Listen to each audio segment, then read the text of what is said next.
साहिब के दरबार में केवल भक्ति प्यार, केवल भक्ति प्यार साहिब भक्ति मेरा जी। तजा सकल पकवान लिया दासी सुत भाजी, जप तप नीम आचार करे बहु तेरा कोई।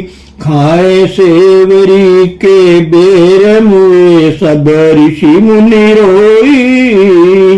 किया युधिष्ठिर यज्ञ बटोरा सकल समाजा, मर्दा सबका मान सुपुच बिन घंट न बाजा। पलटू ऊंची जात को जन कोई करे हंकार, साहिब के दरबार में केवल भक्ति प्यार। गुरु रूप प्यारी साध संगत जी, परम पूज्य परम संत सावन सिंह जी महाराज आगे फरमा रहे हैं। कबीर साहिब मुसलमान जुलाहे थे। राजा वीर सिंह और भगेल सिंह जो क्षत्रिय राजपूत थे, उनके चेले थे। मेवाड़ की रानी मीराबाई ने रविदास जी को गुरु धारण किया। राजा पीपा भी क्षत्रिय राजपूत था, उसने भी रविदास जी को अपना गुरु माना। स्कूलों कॉलेजों में हमारे शिक्षक ईसाई, हिंदू, सिख आदि कई जातियों के होते हैं, परंतु हमने कभी यह नहीं कहा कि हम उनसे नहीं पढ़ते। जिन जप्यो सतगुरु मत वाके, जम कंकर काल सेवक पगता के। जिन्होंने अपने मन की मति को छोड़कर सतगुरु की मति ग्रहण कर ली, अर्थात जिन्होंने गुरु के आदेश के अनुसार शब्द की कमाई करके अंदर पर्दा खोल लिया, उनकी मौत के समय न यमदूत आते हैं, न धर्मराय आता है, न कोई हिसाब देना पड़ता है। उनकी मृत्यु के समय सतगुरु आते हैं और साथ ले जाते हैं। परंतु जिन्होंने नाम लेकर रख छोड़ा है, कमाई नहीं की है, उनके लिए ये शर्त नहीं है। जो कमाई वाले हैं उनको मरते देखो, उसमें उनको अपनी मृत्यु पर इतनी खुशी होती है कि अपने विवाह पर भी उतनी नहीं होती। शब्द मोह को नहीं रहने देता। जिनके घर सत्संगी मरे हैं उनसे पूछो। कई बार मृत्यु के समय जिन स्त्रियों के छोटे छोटे बच्चे थे, उन्होंने बच्चों को दूध नहीं पिलाया, कहा कि सतगुरु आ गए हैं और मैं अब उनके साथ जा रही हूँ। सास ने कहा तू सतगुरु से अर्ज कर कि मेरा बच्चा छोटा है, मुझे 2-4 वर्ष और रहने दो। तो कहने लगी मैं तो 2 घड़ी भी रहना पसंद नहीं करती। गुरु ग्रंथ साहिब में बार बार कहा गया है कि शिष्य की मृत्यु के समय सतगुरु आते हैं और सांस ले जाते हैं, यमदूत नहीं आते। जिन्होंने सतगुरु के मति लेकर नाम का अभ्यास किया, उनका आंतरिक पट खुल गया है। कहते हैं कि भावसागर से पार होने का केवल एक उपाय है, नाम सब पापों का नाश करता है। गुरुवाणी में भी आया है, सर्व रोग का औषध नाम। उत्तम संगत गतमित उत्तम, जग भोजल पार चलाया। कहते हैं कि ऐसे महात्मा की संगत जिनसे मिलने पर काल और यम पास नहीं आते, बड़ी उत्तम है। जो नाम वे बख्शते हैं, जो साधन वे प्रदान करते हैं, वे भी बहुत उत्तम है।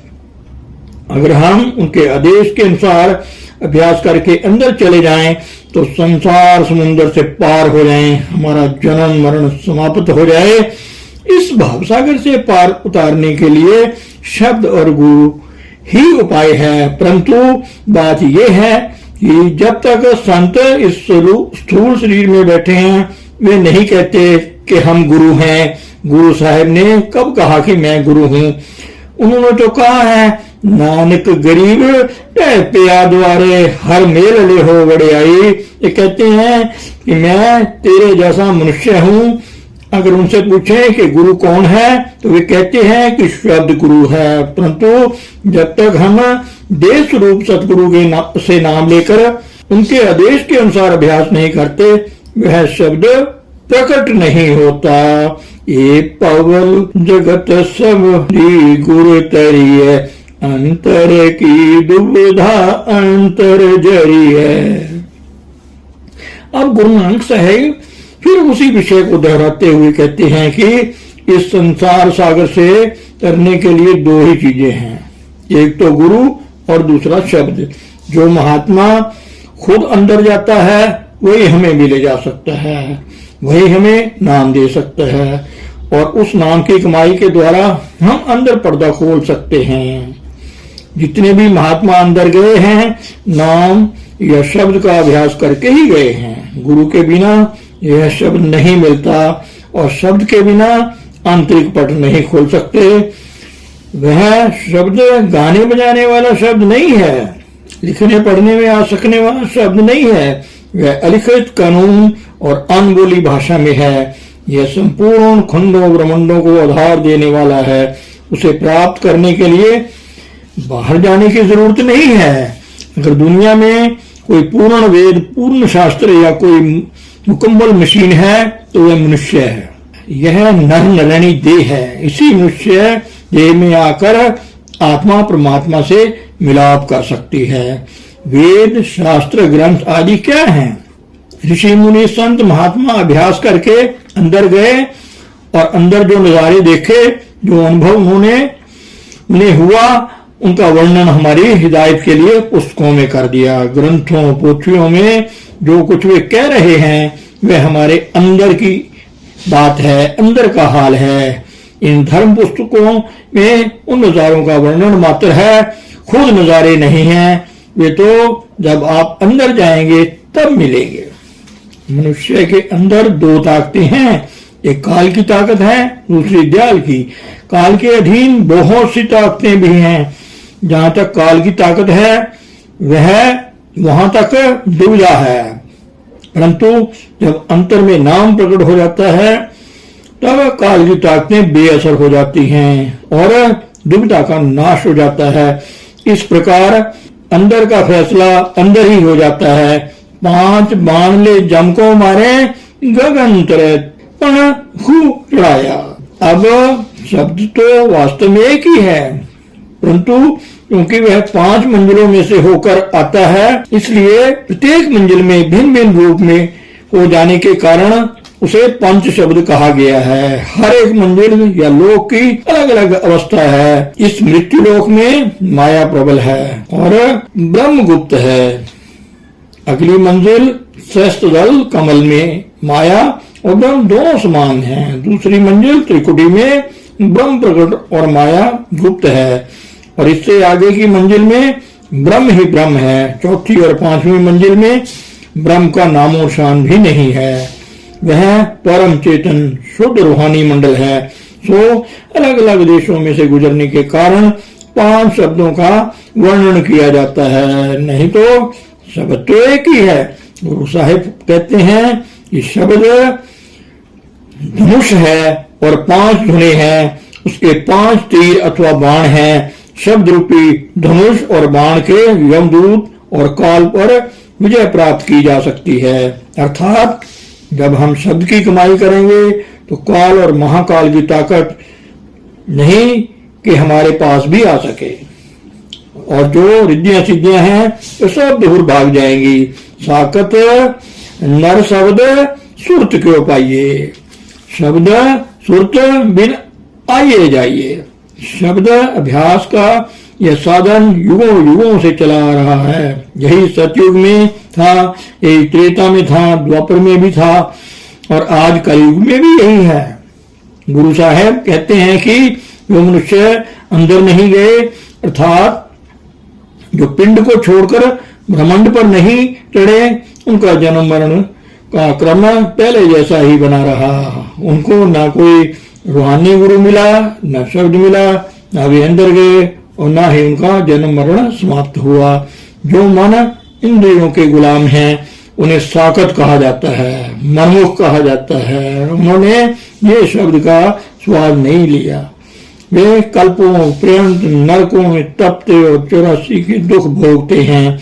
इसके विपरीत जिन्होंने अंदर पर्दा खोल लिया, जो शब्द से जुड़ गए, उन्होंने आवागमन के चक्कर को सदा के लिए समाप्त कर दिया।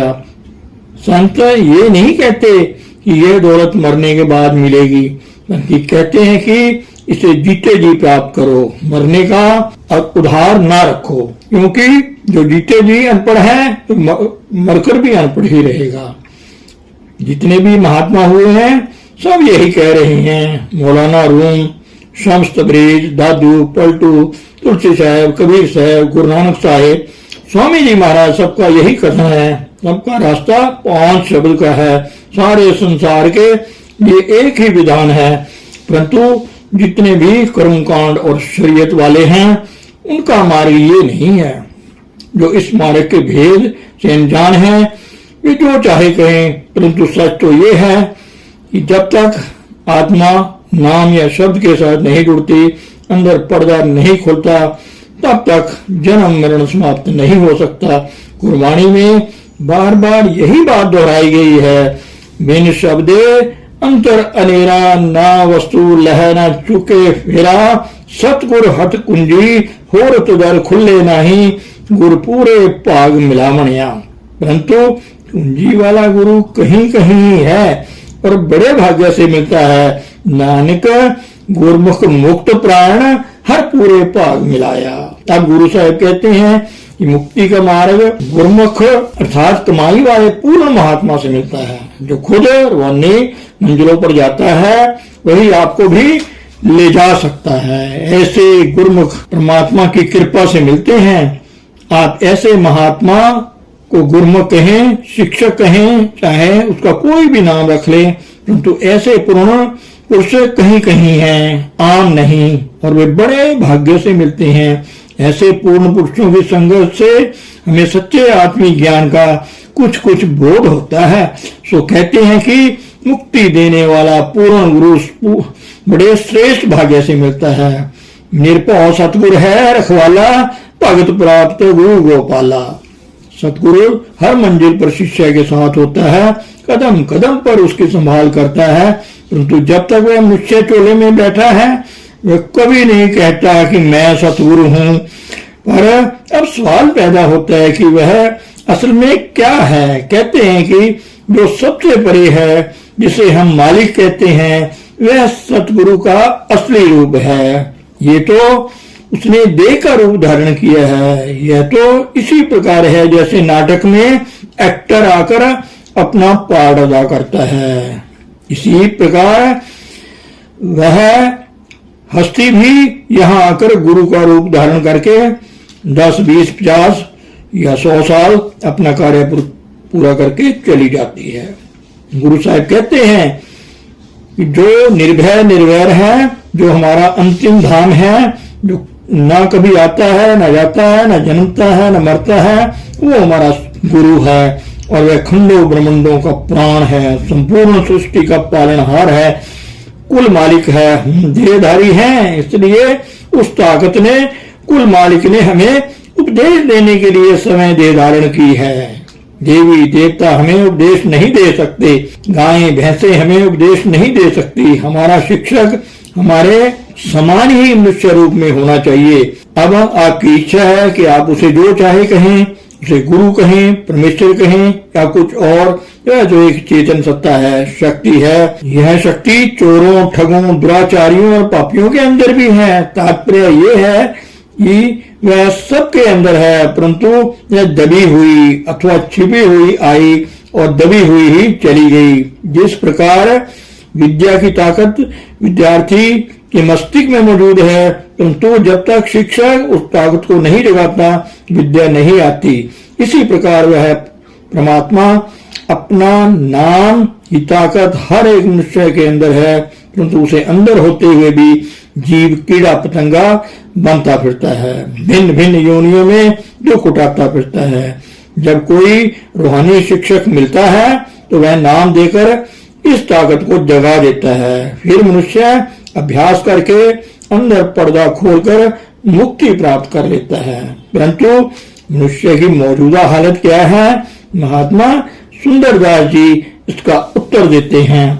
एक समय वन में बसते मृगराज की नान केहरी जायो, कारण पाली के हाथ चढ़ियो, उस लेकर छेली के रंग लायो, भूल गयो कुल को प्राकर्म, सोहंडू भयो रे दुख चरायो, सुंदर ऐसे ही आत्मा संग शरीर के, आप भुलाए के जीव कहायो। अर्थात एक बार जंगल में शेरनी के बच्चे को जन्म दिया। इत्तेफाक से वह शेर का बच्चा एक भेड़े चराने वाले के हाथ आ गया। उसने भेड़ बकरियों का दूध पिलाकर उसे पालना शुरू कर दिया। जब जरा सियाना हुआ तो उन्हीं के साथ चरने लगा। एक दिन एक शेर उधर से गुजरा। जब उसने ये दृश्य देखा तो वह हैरान होकर सोचने लगा कि है भेड़ों में शेर। वह उसके पास आकर बोला कि देख तू शेर है। शेर के बच्चे ने कहा कि मैं नहीं, मैं भेड़ हूं। शेर ने पूछा कि तू भेड़ कैसे है? शेर के बच्चे ने जवाब दिया कि मैं यहीं जन्मा हूं, पला पोसा हूं, इन्हीं के साथ रहता हूं। शेर ने कहा कि मेरे साथ चल। वह बच्चे को एक पानी के तालाब के किनारे ले गया और बोला कि देख तेरी और मेरी शक्ल एक है या नहीं? शेर के बच्चे ने कहा हाँ, शक्ल तो एक सी है। तब शेर ने कहा कि मैं गरजता हूं, तू भी गरज। जब शेर गरजा तो शेर का बच्चा भी गरजा। जब उन दोनों गरजे तो वहां ना भेड़े रही न चरवाहा रहा, सब भाग गए। ये तो उदाहरण है। असल में आत्मा शेर है, मन चरवाहा है और इंद्रियां भेड़े हैं। आत्मा को अपनी खबर नहीं है। ये मन और इंद्रियों के साथ भूली हुई है। अगर इसे कोई अंदर जाने वाला गुरु मिल जाए, यह अभ्यास करके अंदर चला जाए, अपने आप को देख ले तो मन और इंद्रियां भाग जाएं, इसका जन्म मरण समाप्त हो जाए। ऋषियों मुनियों महात्माओं ने जो वेद शास्त्र लिखे हैं, अन्य ग्रंथ लिखे हैं, उनका उद्देश्य यही था कि जीव किसी प्रकार अंदर चला जाए तो असली चीज को वह मनुष्य के अंदर ही है। धन सतगुरु, धन गुरु रूप प्यारी साध संगत जी।